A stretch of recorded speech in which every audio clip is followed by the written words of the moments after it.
one of the rules of driving is you never want to have a belly in those reins.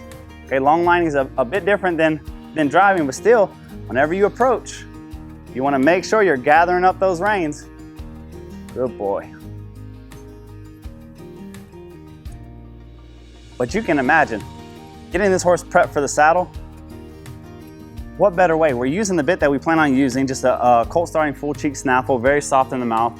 We're getting left and right, we're getting turning, we're disengaging the hindquarters, we're getting him bent around our circles, we're teaching him compulsion of going forward by us being behind him, and we're also teaching him how to stop. So by the time that I get done long lining him and ground driving him, he's gonna be so ready that anybody's gonna be able to ride him.